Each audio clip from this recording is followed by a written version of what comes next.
اعوذ باللہ من الشیطان الرجیم بسم اللہ الرحمن الرحیم. کیا حال ہے کلاس؟ ٹھیک ہیں آپ لوگ؟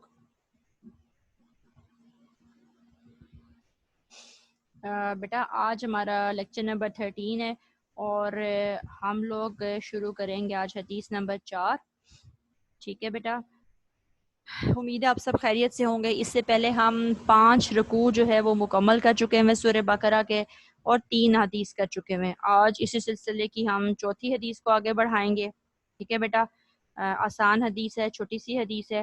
ٹھیک ہے، کوشش کیا کریں کہ جو آپ کو حدیث آسان لگتی ہیں آپ ان کو یاد بھی کر لیں. ٹھیک ہے،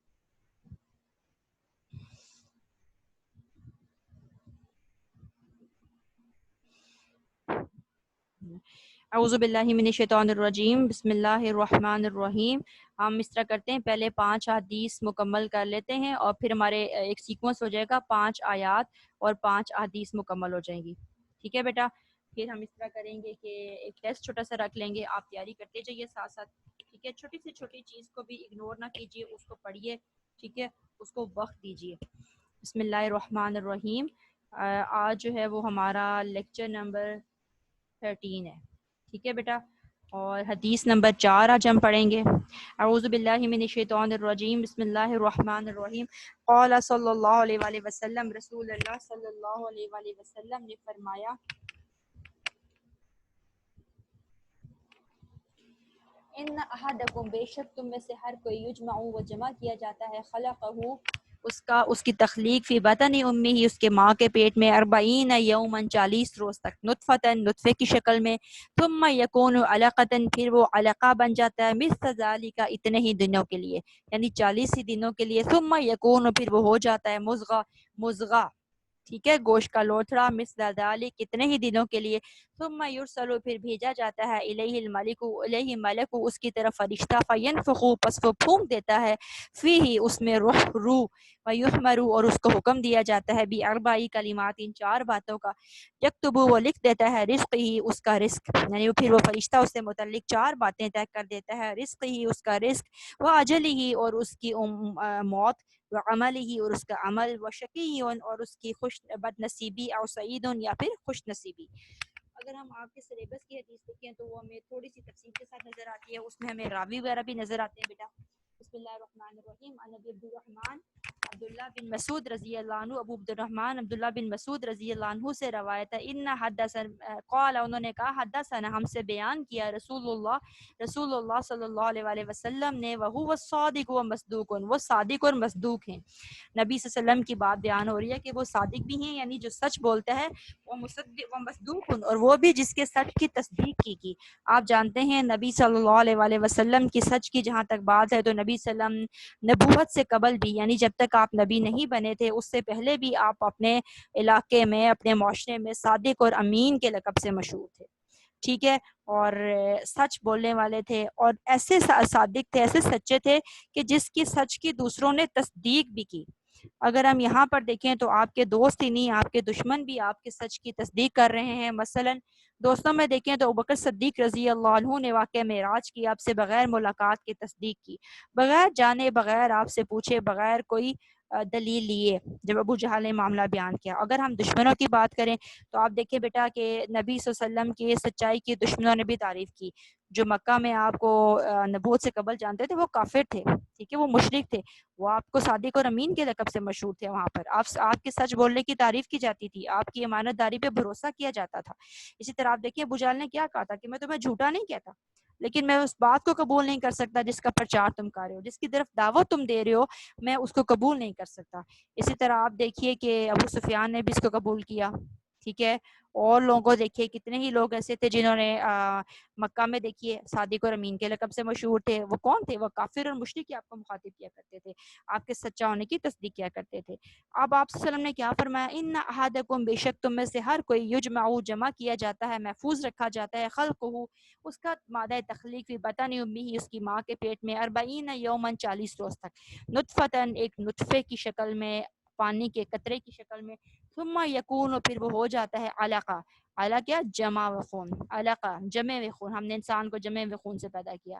قرآن میں آتا ہے نا بسم اللہ الرحمن الرحیم اقرأ بسم ربک الذی خلق خلق الانسان من علق، پڑھ اپنے رب کے نام سے جس نے تجھ کو جمع و خون سے پیدا کیا. تو یہ وہی جمع و خون ہے، مثل ذالک اتنے ہی دنوں کے لیے، یعنی 40 روز کے لیے وہ قطرہ آپ کی صورت میں رہتا ہے، پھر 40 روز کے لیے وہ علاقہ جمع و خون کی صورت میں رہتا ہے. ثم یکون مضغہ، پھر وہ گوشت کا لوتھڑا بن جاتا ہے، پوری ایک بوٹی بن جاتا ہے، مثل ذالک کتنے ہی دنوں کے لیے. ثم یرسل الیہ الملک، ملکو پھر اس کی طرف ایک فرشتہ بھیج جاتا ہے، فینفخ بس وہ پھونک دیتا ہے، فی اس میں روح ایمرو اور اس کو حکم دیا جاتا ہے، باربع کلمات 4 باتوں کا، یکتبو وہ لکھ دیتا ہے، رزقہ اس کا رزق، اجلہ اس کی عمر، وعملہ اس کا عمل، وشقی اس کا بدبخت ہونا، ام سعید یا پھر خوش نصیب ہونا. نبی صلی اللہ علیہ وسلم کیا فرما رہے ہیں، فواللہ پس اللہ کی قسم، اللہ لا الہ غیرہ جس کے سوا کوئی معبود نہیں، وہ ایسا معبود ہے جس کے سوا کوئی معبود نہیں. ان احدکم بے شک تم میں سے ہر کوئی لیعمل عمل کرتا ہے، بعمل عمل اہل الجنہ اہل جنت کے جیسے اعمال کرتا ہے، حتی یہاں تک کہ ما یکون نہیں ہوتا بینہ اس کے درمیان، و بینہا اور اس کے درمیان، اس اور اس کس کے درمیان، اس آدمی اور اس جنت کے درمیان صرف ایک ہاتھ کا فاصلہ رہ جاتا ہے، الا ذراع سوائے ایک ہاتھ کے. ٹھیک ہے، ایک شخص نبی صلی اللہ علیہ وسلم نے کیا فرمایا، قسم ہے ذات کی جس کے سوا کوئی معبود نہیں، بے شک تم میں سے ایک شخص کوئی بھی شخص اہل جنت کے سے اعمال کرتا ہے یہاں تک کہ اس کے اور اس جنت کے درمیان صرف ایک ہاتھ کا فیصلہ رہ جاتا ہے. فیسبقو پس غالب آ جاتا ہے علیہ کتاب اس کی کتاب کا، نوشتے کا لکھا ہوا، ٹھیک ہے، پھر اس پہ لکھا ہوا غائب آ جاتا ہے تقدیر کا. فیعمل پس وہ عمل کرتا ہے، بعمل اہل النار دوستیوں جیسے اعمال، فیدخلوها پس وہ اس میں داخل کر دیا جاتا ہے. ٹھیک ہے، یعنی ایک شخص نبی صرف میں ساری زندگی نیک عمال کرتا ہے یہاں تک کہ اس کے جنت کے درمیان صرف ایک ہاتھ کا فاصلہ رہ جاتا ہے، پھر تقدیر کا لکھا غالب آتا ہے، وہی تقدیر جس کو ہم پڑھ رہے ہیں کہ 4 باتیں جو فیصلہ ہوتا ہے، تو وہ دوستیوں جیسے اعمال کرتا ہے اور دوزخ میں ڈال دیا جاتا ہے.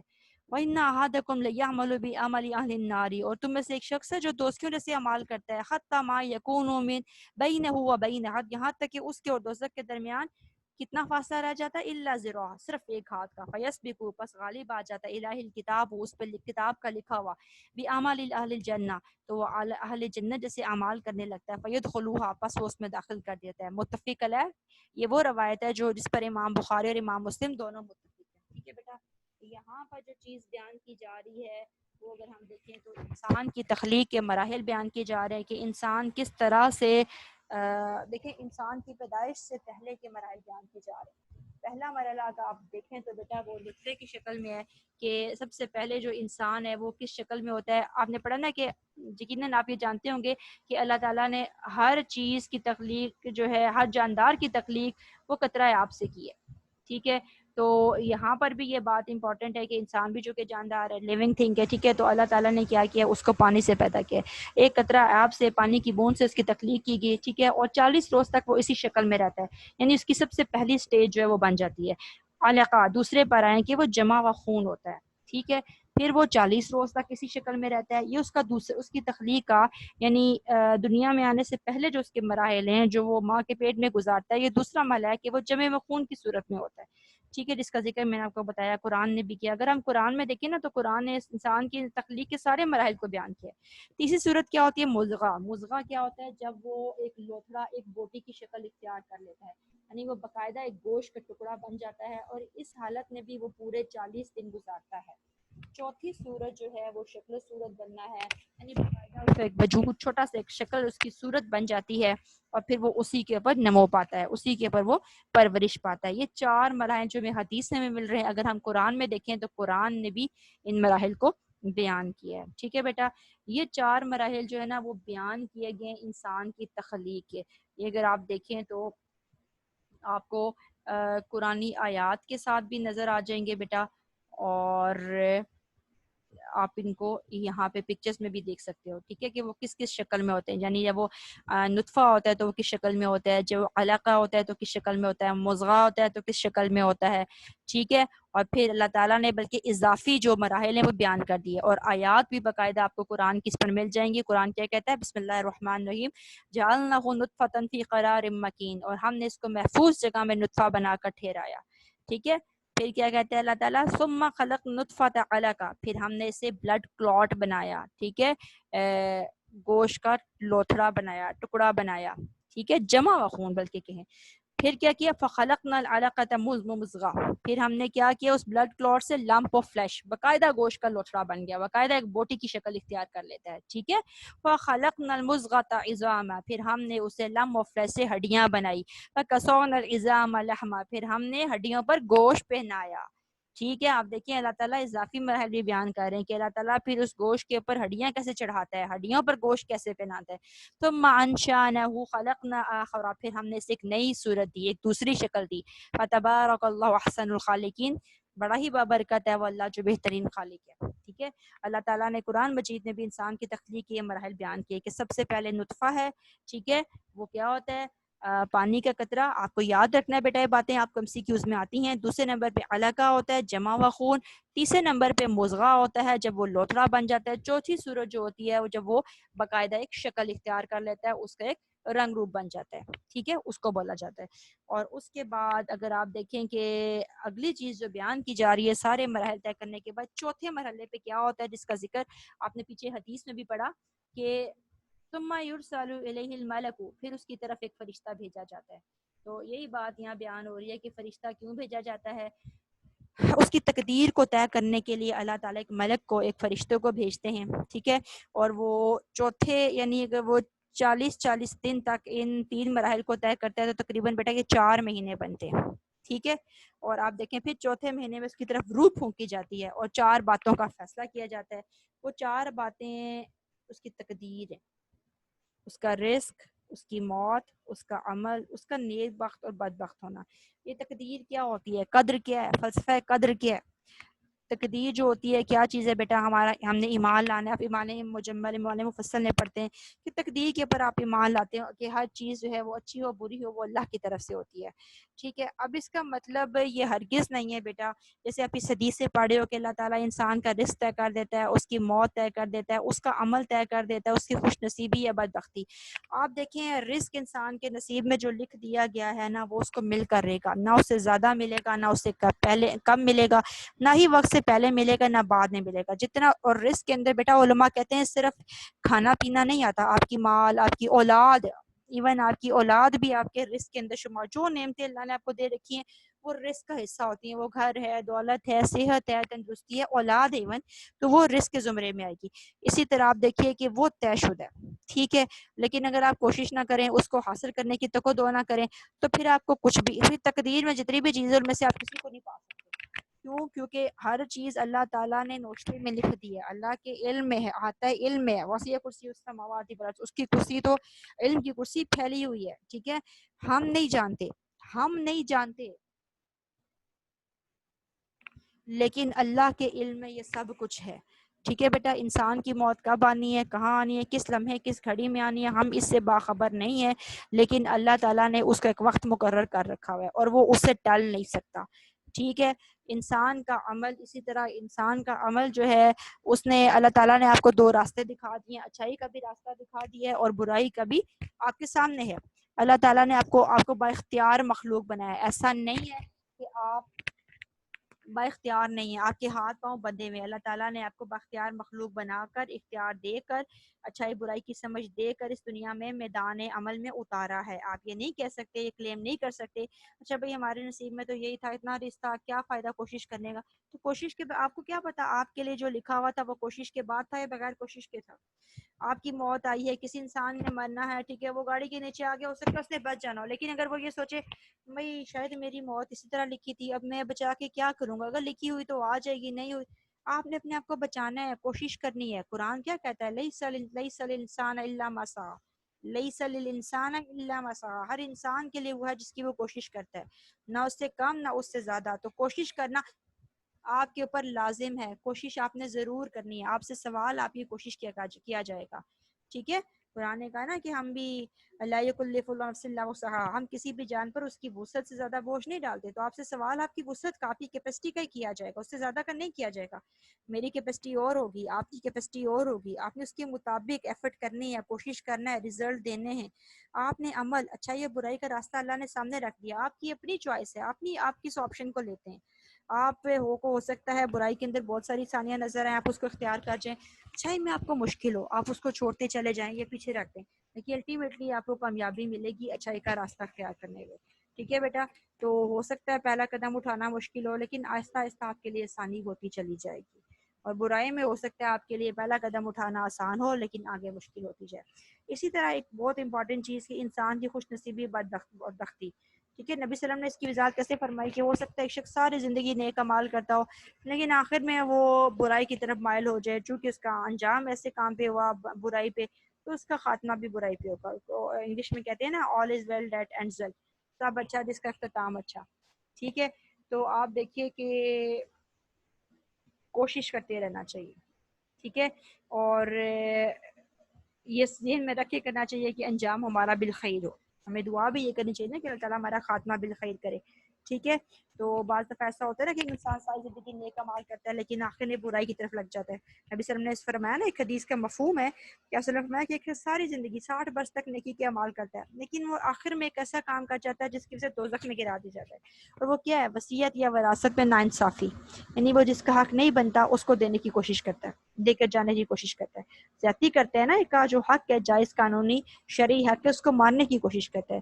اسی طرح آپ نے فرمایا کہ ایک شخص ہو سکتا ہے ساری زندگی برائی کرتا ہو لیکن آخر میں تقدیر کا لکھا غالب آئے اور وہ اچھائیاں کرنے لگ جائے، چونکہ اس کا انجام اختتام جو ہے وہ اچھے کے اوپر ہوا، اس لیے اللہ تعالیٰ اس کی بخشش فرما دیں گے. آپ دیکھیں ہم میں سے کتنے لوگ ایسے ہوتے ہیں جو کہ اپنی زندگی کے تجربات سے واقعات سے سیکھتے ہیں، اپنی بہتری کی کوشش کرتے ہیں، اللہ انہیں موقع بھی دیتا ہے. بعض بڑھاپے میں جا کے سدھر جاتے ہیں، بعض مڈ ایج میں جا کے اپنے آپ میں تبدیلی لانے کی کوشش کرتے ہیں. ٹھیک ہے، بعض غلطیوں سے سیکھ کر، تو ہو سکتا ہے کسی کا اختتام جوانی میں ہی ہونا ہو، اپنی وہ کسی واقعے سے کسی بات سے سیکھ جائے اور اپنا انجام اچھے کام پہ کروا لے. ٹھیک ہے، تو یہ اللہ تعالیٰ کی توفیق ہوتی ہے. اس لیے اگر آپ اچھے کام کر رہے ہیں تو اس یہ مت سوچئے کہ شاید میں ہمیشہ ہی اچھے کام کرتا رہوں گا. اللہ جانتا ہے، اللہ نے ہماری تقدیر میں لکھا ہوا ہے، ہمارے مقدر میں کیا بات ہے. ہمیں دعا کرتے رہنا چاہیے خاتمہ بالخیر کی. اور ایک شخص جو برا ہے وہ یہ نہ سمجھے کہ میں ساری زندگی اللہ کا لکھا ہوا کب غالب آ جاتا ہے یہ ہم نہیں جانتے. اور کسی برے کو دیکھ کے یہ نہ سوچے کہ یہ تو برا شخص ہے، اس کا انجام کیا ہوگا. ہم نہیں جانتے کہ اس کا انجام کیا ہوگا. ہو سکتا ہے اللہ تعالیٰ اس کو اچھائی کی توفیق دے دے اور ہمیں برائی کی توفیق دے دے. اس سے برائی کی توفیق لے کے اس کو اچھائی دے دیں اور ہم اچھائی سے محروم ہو جائیں، برائی کی طرف لگ جائیں. لہٰذا اس صورتحال سے بچنے کی دعا کرنی چاہیے. ٹھیک ہے بیٹا، امید ہے یہ آپ کو سمجھ آ گیا ہوگا. آپ نے انسان کی تخلیق کے 4 مراحل بھی یاد رکھنے ہیں بیٹا. ٹھیک ہے، نطفہ، قطرہ آب، علقہ، جمع و خون، مضغہ، گوشت کا لوتھڑا، اور چوتھی شکل و صورت جو باقاعدہ پھر اس میں روح پھونکی جاتی ہے. یہ 4 انسان کے تخلیقی مراحل ہیں اس کی پیدائش سے پہلے کے. یہ آپ نے یاد رکھنا ہے. اس کے بعد پھر جن 4 اہم باتوں کا فیصلہ کیا جاتا ہے یہ بھی آپ نے یاد رکھنی ہے کہ انسان کا رزق، انسان کی موت، اس کا عمل، اس کی خوش نصیبی اور بد نصیبی. ٹھیک ہے، لیکن یہاں پر آپ نے ایک بات ذہن میں رکھنی ہے کہ یہ ہم نہیں جانتے لیکن اللہ تعالیٰ کے احاطہ علم ہے. ٹھیک ہے، اچھی بات ہے کہ ہمیں اس میں سے بہت ساری چیزیں نہیں بتائی گی. اگر آج ہمیں بتا دیا جائے ہمارا رزق اتنا محدود ہے ہم تو کوشش کرنا ہی چھوڑ دیں گے. ٹھیک ہے، کوشش تو لازم ہے نا ہمارے لیے. ہمیں پتہ چل جائے بھئی ہماری موت تو 2021 میں ہو جانی، ہم تو ابھی سے ہاتھ پیر پڑھ کے پڑ جائیں گے، اس سے پہلے ہی مر جائیں گے. ٹھیک ہے، تو ایسے نہیں کرنا، ہمیں ایفرٹ کرنی ہے، کوشش کرنی ہے، ان پٹ دینا ہے. ٹھیک ہے، رزلٹ اور نتائج جو ہوتے ہیں وہ اللہ تعالیٰ کے اوپر چھوڑ دینے. ہو سکتا ہے ہمارے رزق، ہمارے عمل اور ہماری موت سے نجات کا راستہ ہماری کوشش کرنے میں ہو. کوشش کر جانے کی صورت میں ہم بچ جائیں اور اگر ہم کوشش نہیں کرتے تو اس صورت میں ہماری پکڑ آ جائے. ٹھیک ہے، لہٰذا لازم ہے کہ ایسی صورتحال سے بچا جائے. اچھا بیٹا، اس کو اب آپ پڑھ لیجئے گا، اچھے طریقے سے تیار کر لیں. ٹھیک ہے، اور یہ چیز ذہن میں رکھیں کہ اب آپ کا جو ہے وہ چھوٹا موٹا ٹیسٹ بھی لیا جائے گا. ٹھیک ہے، اب آپ نے ساتھ ساتھ ان چیزوں کو ریوائز کرتے چلے جانا ہے تاکہ آپ کو یاد بھی ہوتی جائیں اور آپ کا امتحان ہو تو آپ کے ذہن میں پراپر چیزیں ہوں. ٹھیک ہے بیٹا، اس کو پڑھ لیجئے گا. اللہ حافظ، السلام علیکم.